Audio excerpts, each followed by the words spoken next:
Salut les gars, deuxième vidéo cours d'arabe, on va réviser, on va continuer le cours. Pour ceux qui n'ont pas vu le cours 1, vous pouvez aller voir la vidéo cours 1, là on va reprendre de là où on en était. Puis si vous voulez juste regarder la vidéo tranquillement, sans vous prendre la tête, vous pouvez regarder celle-ci directement. Donc c'est parti, la dernière fois on s'était arrêté aux prépositions courantes, on va les réviser rapidement.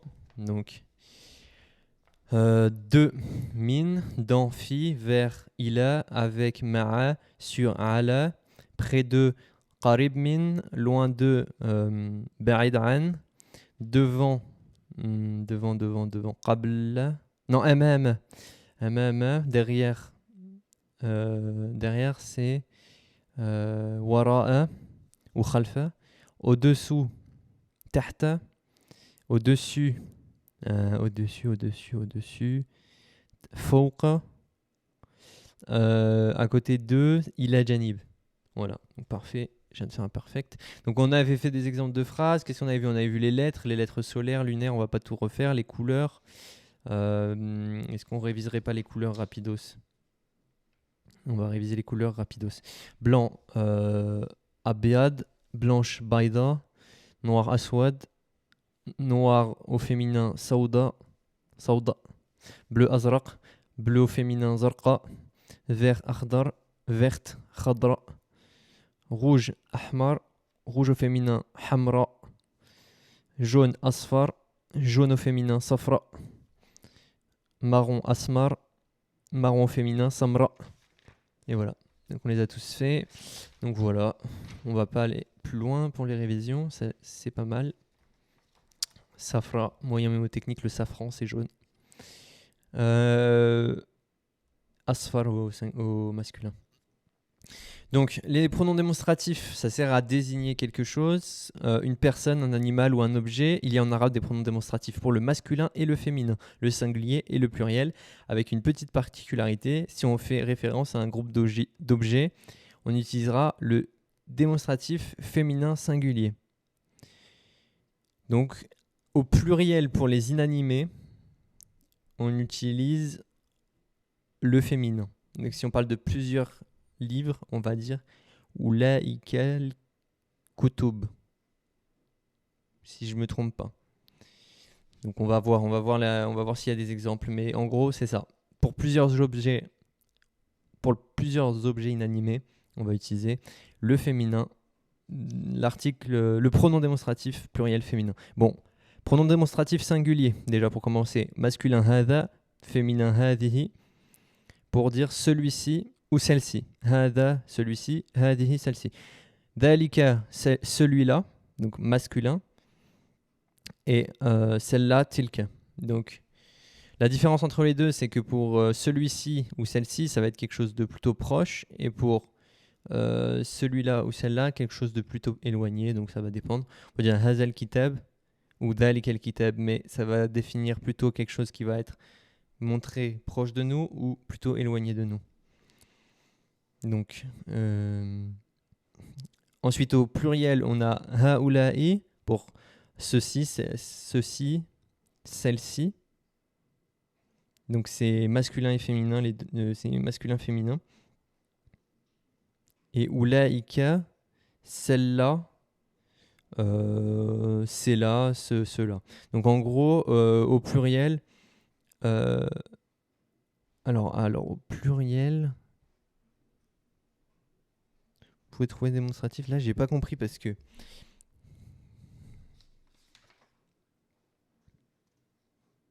alors pourquoi ils disent au pluriel si on fait référence à un groupe d'objets pluriels inanimés, on dira démonstratif féminin singulier. Ah d'accord, féminin singulier. Donc c'était, pardon, autant pour moi, c'est hazihi ou tilka pour les pluriels des objets inanimés. Donc en gros, on utilise le démonstratif féminin singulier. Il n'y a pas de féminin au pluriel en fait. Au pluriel, c'est neutre. Donc haula'i ou ulaika. Haula'i. Le moyen mémotechnique, c'est que vous voyez la base verbale de hada et hadihi pour dire celui-ci ou celle-ci. Et ben c'est la même base verbale que pour dire celle-ci ou ceci au pluriel. C'est haula'i ça commence de la même façon que hada et hadihi. Donc on sait que pour dire celle-ci ou ceci, il faut qu'on commence par la même base verbale que pour dire celui-ci ou celui-là. Donc haoula'i. Et l'autre, après on se souvient que c'est oulaïka. Donc hada, hadihi, dalika, tilka pour le singulier, haoula'i, oulaïka pour le pluriel. Ok. C'est peut-être pas clair, mais on va faire des exemples. Hadihil bint, cette fille. Donc là, c'est singulier féminin, hadihi. Oulaïka al-banat, pluriel, pour dire ces filles-là. Oulaïka. Après, oulaïka, c'est neutre en termes de genre. Haoulaïl walad, ces garçons. Donc on voit que ces garçons-ci, on va utiliser haoulaï. Tilka al-ustadha, donc cette professeure-là, on utilise tilka, donc c'est le féminin singulier pour dire là. Dalik al-kitab, ce livre-là. Dalik al-kitab. Donc ça c'est féminin. Non, qu'est-ce que je raconte? Dalika c'est masculin singulier. Masculin singulier.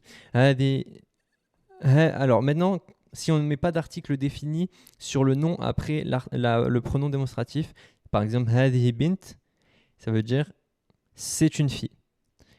Si on met pas hadihi el bint, si on met pas le l devant le alif lam devant le bint, c'est-à-dire qu'on ne définit pas le nom fille, donc ça va devenir une phrase verbale avec le verbe être, comme les phrases simples qu'on a vues dans la vidéo numéro 1. Donc ça va faire hadihi bint, c'est une fille, ulaika banat, ce sont des filles, haoula'i aoulad, ce sont des garçons.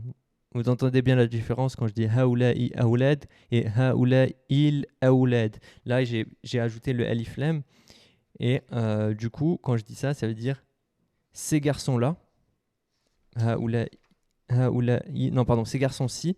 Quand je dis haoula'il aoulad et que je fais la liaison, ça veut dire ces garçons-ci. Et si je dis haoula'i aoulad, ce sont des garçons. Ok. Tilka ustadha, c'est une professeure. Zalika kitab, cela est un livre. Hadhil bint jamila. Alors cette fois-ci, on voit que c'est la contraction, c'est la combinaison d'un pronom démonstratif avec une phrase simple, comme on a vu dans le cours 1. Hadhil bint jamila, ça veut dire qu'on a pris hadhil bint, donc cette fille-là, non, cette fille-ci est jolie, jamila. Donc, hadhihi bint jamila. Et si j'avais dit hadhihi al bint al jamila, ça voudrait dire cette fille-là, cette jolie fille-là. Cette jolie fille-ci, pardon. Punaise, c'est un peu tout mélangé, mais bref, je m'en fous. Hadhihi al bint al jamila, ça veut dire cette jolie fille-là. Faut que je mette mes lunettes. Ça commence à m'arracher les yeux.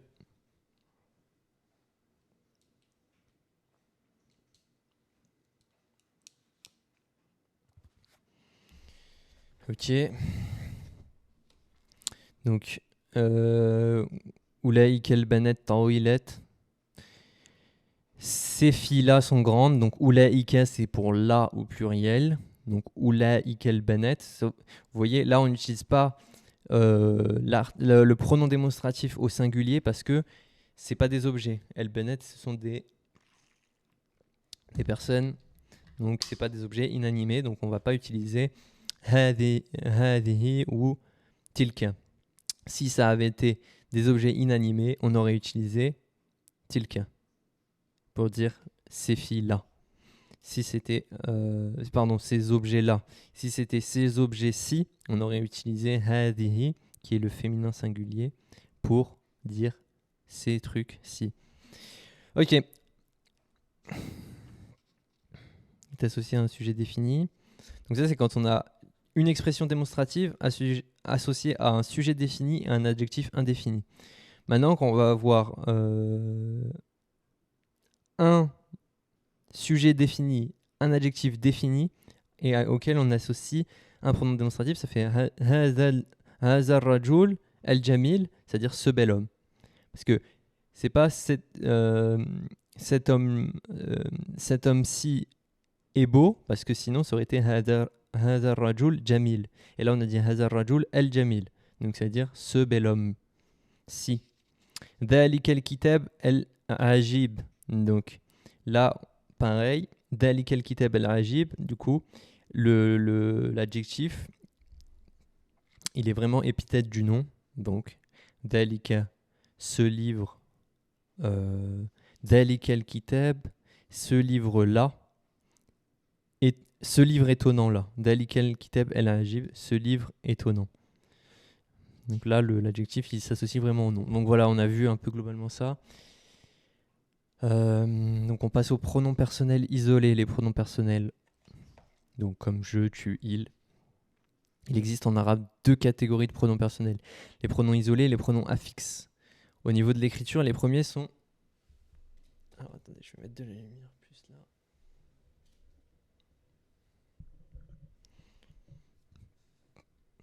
Au niveau de l'écriture, les premiers sont indépendants, tandis que les seconds sont suffixés aux mots dont ils dépendent. Nous allons nous intéresser ici aux pronoms isolés.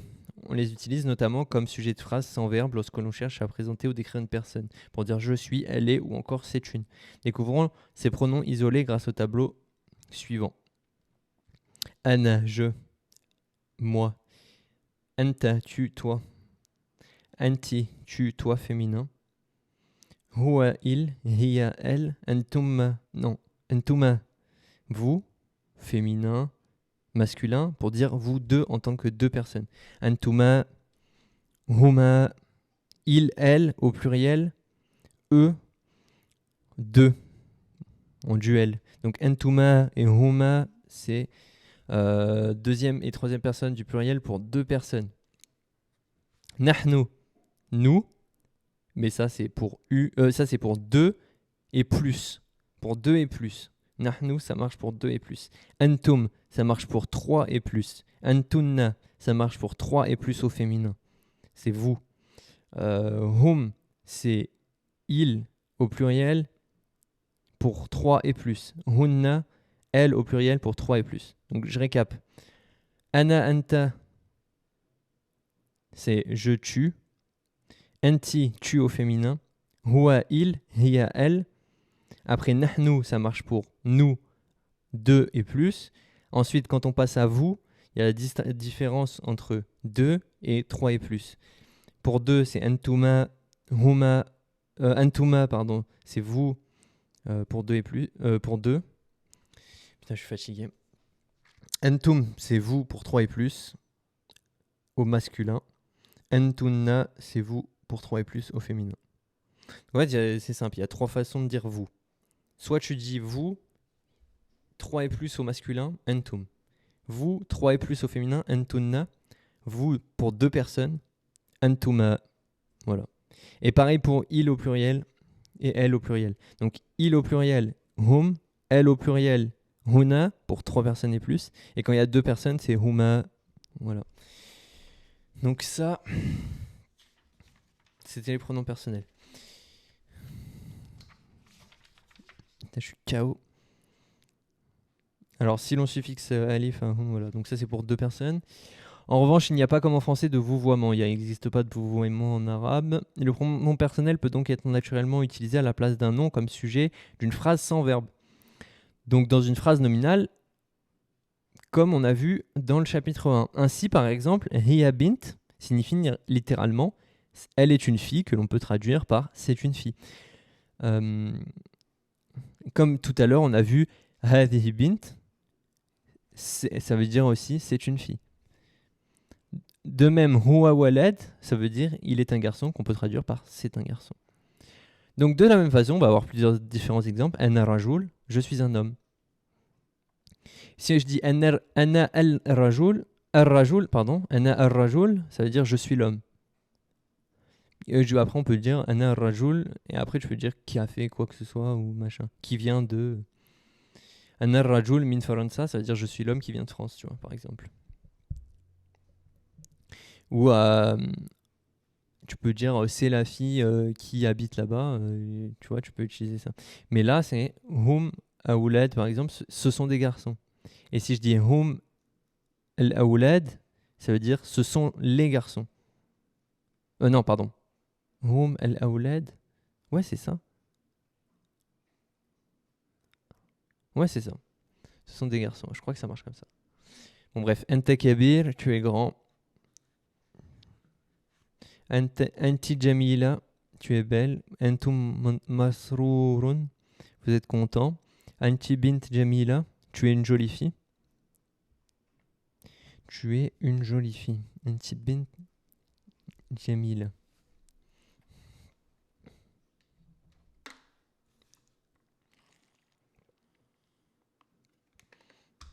Anta walad kabir, tu es un grand garçon. Anta walad. Si par exemple on dit Anta walad al kabir, je pense que ça veut dire tu es le grand garçon. Huna nisa latifat, ce sont des femmes agréables. Huwa rajul qawi, c'est un homme fort. Dire ce que l'on n'est pas. Après, je pense qu'on va s'arrêter là. On va voir. Donc dire ce que l'on n'est pas, nous avons vu qu'en arabe, il n'existe pas de verbe pour dire je suis. En effet, on dit ana et après on rajoute le nom ou l'adjectif. Ana kabir, je suis grand. Ana rajul, je suis un homme.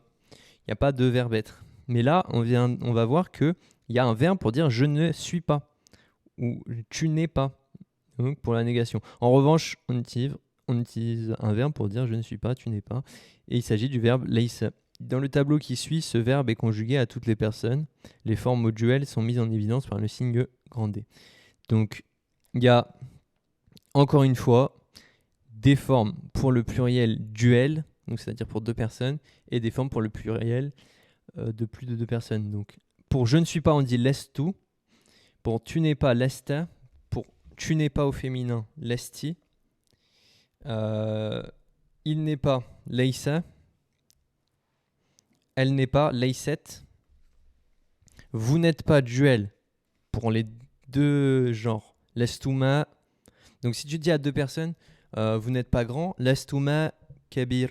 Vous n'êtes pas grand. À deux personnes, peu importe leur genre ou leur sexe. Enfin, t'as compris quoi. Ensuite, laïsa, ils ne sont pas. Donc ça veut dire ils ne sont pas au duel. Donc laïsa, en fait quand on prolonge à la fin, c'est le duel. Laïsata, elles ne sont pas au duel. Donc là cette fois-ci, il y a deux formes différentes.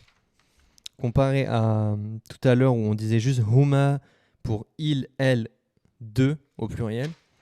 Là, on a deux formes différentes pour dire une pour dire il au pluriel pour deux et elle au pluriel pour deux. Donc laïsa, ils ne sont pas les deux. Laïsata, elles ne sont pas les deux. Lesna, nous ne sommes pas. Lestum, vous n'êtes pas masculin. Lestunna, vous n'êtes pas féminin. Et les deux là, c'est pour 3 et plus. Laïsou, ils ne sont pas 3 et plus. Lesna, elles ne sont pas 3 et plus. Ok. Donc, lestu taliban, je ne suis pas étudiant. Lesta maridan, tu n'es pas malade au masculin. Et si c'était au féminin, c'est lesti maridan, tu n'es pas malade au féminin. Lesna fil madrasa, donc on entend la prolongation à la fin, ça veut dire qu'on parle de deux personnes. Ah non, bah non, je me trompe. Donc c'est lesna, c'est nous ne sommes pas. Putain, c'est pas facile. Et laysat el-qura tahta al-sayyara. Le ballon n'est pas sous la voiture. Laysat el-qura. Donc laysat, elle n'est pas. Donc el-qura, c'est féminin. Donc on met laysat. Tahta al-sayyara, donc sous la voiture. Laysa al-mat'am bijani bil funduq. Laysa al-mat'am bijani bil funduq. Ça veut dire le restaurant n'est pas à côté de l'hôtel. Laysa, il. Donc là, le mat'am, restaurant, c'est bien masculin. Masculin singulier. Donc laysa. Ensuite, laysat al-madrasa kabira. Donc laysat, elle, singulier. Féminin singulier. Laysat al-madrasa kabira. Donc l'école n'est pas grande. Laysa waladan saghiran. Ce n'est pas un petit garçon.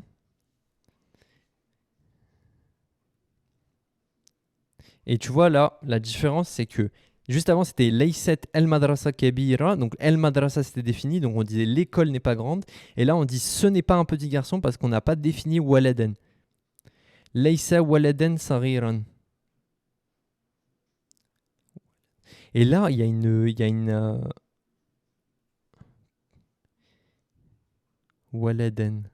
Ouais, et là ils mettent Laysa walad saghiran. Là ils mettent n à la fin parce que sûrement que ça doit être une forme directe. Et quand il y a une forme directe, on met une fatha et il y a tenwin parce que c'est pas défini, donc ça fait laysa waladan saghiran. Donc c'est logique, mais ils mettent pas toujours ce truc à la fin là, les tenwin, parce que tout à l'heure ils disaient walad, ana rajul par exemple. Et là si je dis lestu rajulan kabir,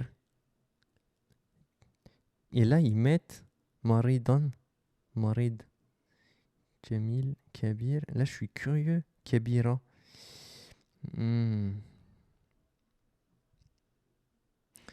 Lesta bintan jamila waladan saghiran. Et la dernière fois, est-ce qu'il mettait Sarir? Est-ce qu'il mettait Tenwin sur Sarir? Marida, El Bint Marida, El Walad Marid. Voilà, il disait El Walad Marid, et là on dit Laysa Waladan Sariran. Donc là, ils mettent vraiment la terminaison. Alors que la dernière fois, quand ils disaient El Walad Marid, ils mettent pas les terminaisons sur Walad et Marid. El Waladu Marid. El Waladu Maridin. Je pense que c'est ça. On s'en fout. Un peu.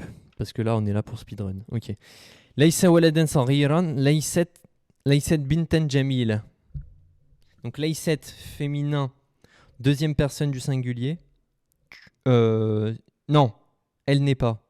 Ce n'est pas une fille jolie. Donc laysat c'est féminin singulier, mais troisième personne. Donc laysat bintan jamila. Laysa waladan saghiran, c'est troisième personne du singulier masculin. Donc laysa, il n'est pas. Laysat, elle n'est pas. Ok, l'ordre des mots dans la phrase est différent de l'ordre en français. La présence d'être... Ah bah tu vois, vous avez remarqué deux choses. L'ordre des mots dans la phrase est différent de l'ordre en français. Et la présence d'un tenwin en n à la fin des mots. Putain, je suis fracassé. Ok. Nous vous donnons quelques explications, n'est-ce pas? En arabe, l'ordre académique des mots dans une phrase contenant un verbe est le suivant. Verbe plus sujet plus complément essentiel. Les compléments circonstanciels de lieu, de temps, de manière étant relégués au début ou à la fin de la phrase. Toutefois, les arabophones ont de plus en plus tendance, n'en déplaise aux puristes, à l'oral surtout, mais parfois aussi à l'écrit, à placer le sujet avant le verbe. Cette inversion peut dans certains cas se justifier pleinement car elle donne à la phrase davantage de clarté. Elle s'explique aussi du fait qu'à l'oral, les locuteurs ont tendance à se calquer sur la syntaxe de leur dialecte qui est plus naturelle. Or, dans presque tous les dialectes, l'ordre des mots est sujet plus verbe plus complément essentiel. Les noms ou adjectifs qui jouent le rôle de complément dans les phrases comportant les verbes laysa, comme avec tous les autres verbes d'état, verbes signifiant être, devenir, rester, n'être pas, être encore, n'être plus, doivent être mis au cas direct. S'il vous reste des briefs du latin ou du grec de vos années collège ou que vous êtes des germanistes, sachez que ce cas direct est l'équivalent de l'accusatif. Or, une des marques visibles du cas direct est le tenwin n. Voilà, c'est exactement ce que je disais tout à l'heure. En situation de dialogue, il est fréquent qu'on ne respecte pas cette règle. Ok, d'accord, Osef. Et là, après, on passe au verbe être au passé. Combien de temps ça fait de vidéo? Vas-y, 20 minutes. Cette vidéo, elle éclate. Je suis fatigué. On va s'arrêter là. On va arrêter le massacre ici et on révisera la prochaine fois. On va juste se refaire vite fait les n'est pas. Donc, je ne suis pas, laisse tout. Tu n'es pas masculin. Masculin singulier. Lesta. Tu n'es pas féminin singulier. Lesti. Il n'est pas, leisa. Elle n'est pas, leiset. Vous n'êtes pas, duel. Pour les deux sexes. Lastuma, ils ne sont pas. Leisa, pour le duel. Elles ne sont pas pour le duel. Leisata, nous ne sommes pas. Lesna, vous n'êtes pas. Lestum, pour 3 personnes et plus, masculin. Vous n'êtes pas, pour 3 personnes et plus, féminin. Lestunna, ils ne sont pas, pour 3 personnes et plus. Leisu, elles ne sont pas, pour 3 personnes et plus. Lesna. Lestuma, lestuma, lestunna. Et là, hunna. On va se refaire les pronoms personnels vite fait aussi. Je, ana, tu, masculin, enta, tu, féminin, enti, il, huwa, elle, hiya, vous deux, antuma, il, elle deux, huma, nous, nahnu, vous, antum, vous, féminin, antunna, il, eux, hum, elle, pluriel, hunna. Ok. Bon, la prochaine fois, on fera les verbes au passé. Après, on fera quelques autres verbes aussi. Ah, ça va commencer à être intéressant après.